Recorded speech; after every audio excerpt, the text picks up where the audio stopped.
Very good morning, students. Today's topic is structure of proteins. What is structure? Structure of protein, very important question. जो protein है, protein is formed by alpha amino acids. And how these alpha amino acids are arranged in proteins, we have to study them. Structure of proteins, in fact, gives us physical, chemical, and biological properties of proteins based on structure of proteins. Physical properties, chemical properties, and biological properties of proteins depends upon its structure. Structure of proteins, you know, which is used, very important for growth and development of our body. This structure of proteins is explained, or it is of three types. It has got three types of structures. First is primary structure. Primary structure क्या है? Primary structure. Secondary structure and tertiary structure. Now what is primary structure? Primary structure basically gives a sequence of alpha amino acids. What is the sequence of alpha amino acids in a protein? Because we know total amino acids are 26, out of which 20 are very important, present in all types of proteins. What is the sequence of these 20 amino acids? क्योंकि protein में तो बहुत सारे amino acids होते हैं, right? एक Frederick सांगर scientist था 1953 में. फ्रेडरिक सांगर ने सबसे पहले इंसुलिन का स्ट्रक्चर दे दिया. Primary structure of insulin. Insulin contains 51 alpha amino acids. इसका स्ट्रक्चर एक्सप्लेन किया, प्राइमरी स्ट्रक्चर. अब 51 है, इसमें टोटल अमीनो एसिड 20 है या 26 है. अब उनका अरेंज एक ही अमीनो एसिड 2-3 बार आ जाएगा सीक्वेंस में, जब एक लंबी चेन बन जाएगी.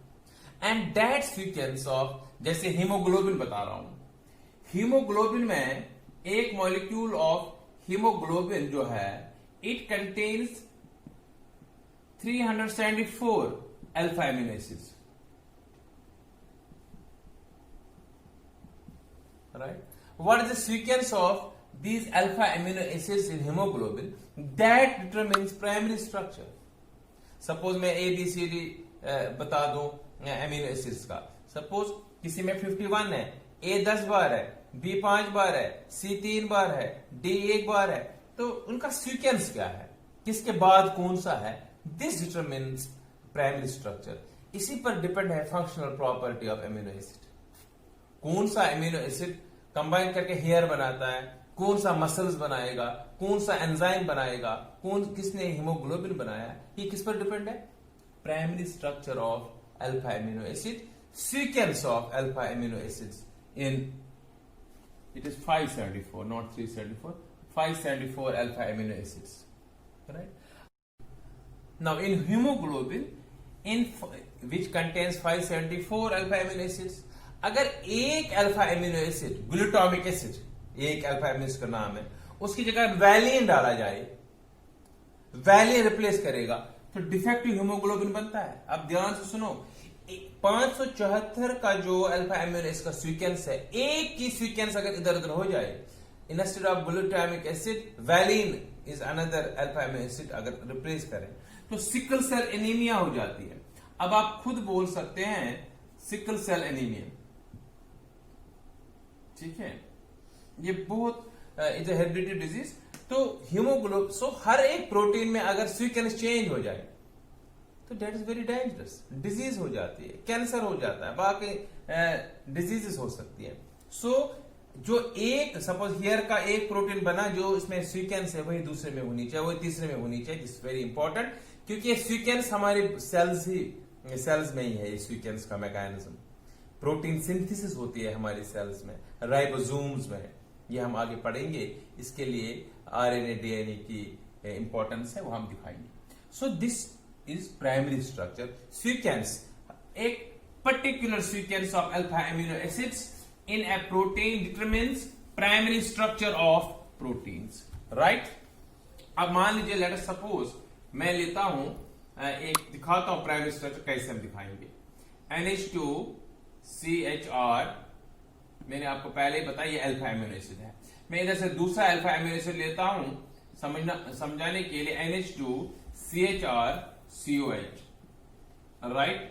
एक और लेता हूं NH2CHRCOH, राइट। ये डिफरेंट अल्फा एमिनो एसिड्स है। अब देखो ये OH और ये H निकल जाता है, तो बना बीच में CONH, peptide linkage, OH and ये H निकल जाता है, water and again CONH bond in the same है, यहां से H निकल जाएगा और यहां से ये OH निकल जाएगा, यहां CO बचेगा, एक कंटिन्यूटी में है, whole and this is protein. Now अगर इसको मैं ऐसे लिखूं, देखो बेटा NH, राइट। फिर क्या है, ऊपर से कर रहा हूं मैं CHR, एक C के साथ H है और C के साथ R है, राइट। फिर क्या है C double bond O, right. फिर क्या है NH, फिर क्या है C के साथ R एंड H, R और H। फिर क्या है इधर से C double bond O, right. फिर क्या है NH, फिर क्या है इधर से C के साथ R एंड H और फिर नीचे से C डबल बॉन्ड O। ये बन गई एक सीक्वेंस। अब नाउ लिसन हियर, यहां पर R है एक, यहां R है, यहां पर R डैश हो सकता है या सेम भी हो सकता है, यहां पर फिर R डबल डैश हो सकता है। सो जो ये R है, R ये चेंज हो सकता है, इनकी R ही डिटरमिन करेगा कौन सा अल्फा एमिनो एसिड है, because alpha amino acid different में फर्क क्या है, R का फर्क। So different R, so A B C suppose, फिर ABC या DEF, डिफरेंट अल्फा एमिनोस को sequence in a particular protein, यही डिटरमिन करता है primary structure of protein. Now secondary structure, अगर ये R छोटा है, if R is smaller group, तब बिल्कुल ऐसे रहेगा।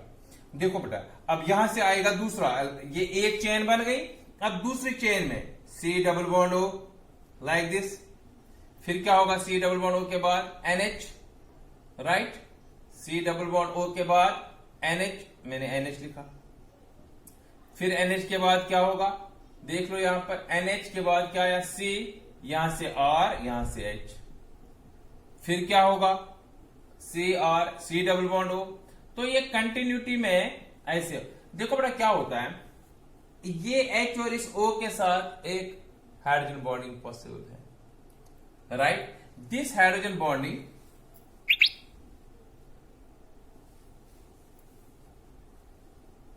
या हम ऐसे कर सकते हैं, इसको ऐसे, इसको फिर ऐसे दिखा सकते हैं। यहां पर C डबल बॉन्ड O के बाद क्या आ रहा है NH, राइट,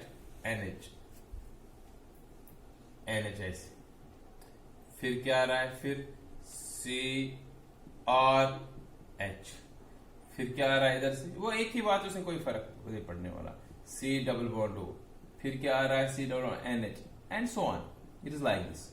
तो ये चेन का C डबल बॉन्ड O जो है, ये चेन का C डबल बॉन्ड O इसके NH के साथ हाइड्रोजन बॉन्डिंग बनाता है, राइट। ये NH मैं नीचे भी लिख सकता हूं, ये H इस O के साथ हाइड्रोजन बॉन्डिंग बनाता है। सो कहने का मतलब ये है, एक्चुअल में जो बीच में हाइड्रोजन बॉन्डिंग है उसके साथ डिफरेंट जो चेन्स है they are held together, and ये एक कार्बन है, ये दूसरा कार्बन है, ये तीसरा कार्बन है, NH के बाद फिर एक और कार्बन होगा। तो इन कार्बन के बीच में C डबल बॉन्ड और एक के C डबल बॉन्ड और दूसरे के NH के बीच में जो बॉन्ड आ जाएगा, उस बॉन्ड को हम क्या बोलते हैं, हाइड्रोजन बॉन्डिंग। एंड वही hydrogen bonding in different lines को, इन डिफरेंट को एक साथ रखता है। सो अगर ऊपर वाली एक चेन को मैं ऐसे बनाऊं, ये एक चेन थी ऊपर, इसके नीचे दूसरी चेन ऐसे है, बेसिकली आपको ये चीज नहीं बनाना है, सिर्फ तो यहां पर ऐसे आप दिखा सकते हो, बीच में हाइड्रोजन बॉन्डिंग है। तो इसको कहते हैं बीटा शीट स्ट्रक्चर। ये सेकेंडरी स्ट्रक्चर है इसका प्रोटीन का, बीटा शीट स्ट्रक्चर। लेकिन मुझे बता सकते हो जैसे मायोसिन है, या जैसे मायोसिन हमारी बॉडी में, मसल्स में, ऐसे बीटा शीट स्ट्रक्चर्स होते हैं। डिफरेंट पॉलीमर चेन जो स्ट्रेट वाले हैं, ये एक दूसरे से held by these hydrogen bonds हैं, बिकॉज R स्मॉलर है, तो बीटा शीट स्ट्रक्चर बनता है। अगर R बड़ा है तो फिर कॉइलिंग होती है, अल्फा हेलिक्स स्ट्रक्चर बनता है। अल्फा हेलिक्स स्ट्रक्चर क्या है दिखाता हूं। तो जो एक चेन थी इसी में ऐसे बन जाता है। तो यहां पर सपोज आएगा C डबल बॉन्ड O होगा यहां पर, और यहां से फोर्थ कार्बन का NH होगा, इनके बीच में हाइड्रोजन बॉन्डिंग होगी। यहां सपोज NH होगा, यहां पर C डबल बॉन्ड O होगा, इनके बीच में हाइड्रोजन बॉन्डिंग है। So when R is bigger so coiling होती है, कर्ल बन जाता है। तो इस स्ट्रक्चर को बोलते हैं अल्फा हेलिक्स स्ट्रक्चर। सो हमने दिखा दिया प्राइमरी स्ट्रक्चर तो बेसिक सीक्वेंस है। सेकेंडरी स्ट्रक्चर है अगर डिफरेंट चेन्स एक दूसरे साथ आ जाएंगे तो बीटा शीट स्ट्रक्चर बन जाता है। अगर एक ही चेन को कॉइलिंग हो जाती है due to bigger size of alkyl group, alpha helix structure बनता है। This represent secondary structure of protein. Ultimately जो हमारे पास प्रोटीन आता है या हमारी बॉडी में अल्टीमेटली हेयर है, नेल्स है, मसल्स है, जो भी प्रोटीन एंजाइम्स है, हार्मोन्स है, they are present in tertiary structures. तो सारे ये सेकेंडरी स्ट्रक्चर बनने के बाद बहुत सारे ये सेकेंडरी स्ट्रक्चर आपस में आ जाते हैं, आपस में एक साथ आते हैं। They come closer in 3 dimensions and form tertiary structure. जो बायोलॉजिकल प्रॉपर्टी है, biological final property of a protein है, it depends upon tertiary structure of proteins. Primary structure functional property, biological property tertiary structure, right. So tertiary structure जब secondary structure वाले बहुत सारे proteins एक दूसरे के साथ 3 डायमेंशन में आते हैं, because finally we have proteins in 3 dimensions, that represents tertiary structure. अगर हम मान लीजिए पीएच चेंज करेंगे इस प्रोटीन का, या हीट करेंगे या कूलिंग करेंगे, पीएच चेंज करेंगे, टेम्परेचर चेंज करेंगे, इससे क्या बाय एडिंग एसिड एटसेट्रा, तो इससे क्या होता है टेरिशरी स्ट्रक्चर ब्रेक होता है। उसको कहते हैं denaturation of proteins. So denaturation of protein का मतलब बायोलॉजिकल प्रॉपर्टी चेंज करना। सपोज एग एल्ब्यूमिन है, लिक्विड है। एग एल्ब्यूमिन जो है ये ग्लोबुलर प्रोटीन है, लाइक दिस एग एल्ब्यूमिन। जब एग एल्ब्यूमिन में हम बॉयल करते हैं तो बॉइलिंग से क्या होता है, ये हाइड्रोजन बॉन्डिंग जो होती है इसमें कॉइलिंग में, तो ये ब्रेक होती है, तो ये ऐसे बन जाते हैं दे कम, और ये मैश टाइप स्ट्रक्चर बना देते हैं बाद में। पहले तो बिल्कुल सिंपल स्ट्रक्चर्स थे, अब तो मैश टाइप स्ट्रक्चर बना देते हैं। एंट्रोपी बढ़ जाती है तो हार्ड बन जाता है, very difficult to digest then boiled egg को। This change in property, biological property of protein by heating we also call it denaturation of proteins. या मिल्क में हम बनाते हैं, पनीर बनाते हैं, चीज बनाते हैं, that is again denaturation of protein. So अगर डिनेचुरेशन ऑफ प्रोटीन करना है, primary structure remain same, change किस में आ जाता है, शाबाश, secondary and generally tertiary structure of protein. This was about structure of proteins and denaturation of proteins, right. Structure कितने टाइप्स का है, प्राइमरी, सेकेंडरी, टेरिशरी। मेन तो प्राइमरी है, sequence of alpha amino acids in the protein, right, that is very important. We cannot change structure, sequence change हो गया तो protein खत्म तो सारा बॉडी का सिस्टम खत्म हो सकता है, वहां पर डिजीज प्रोड्यूस हो सकती है। ये था प्राइमरी।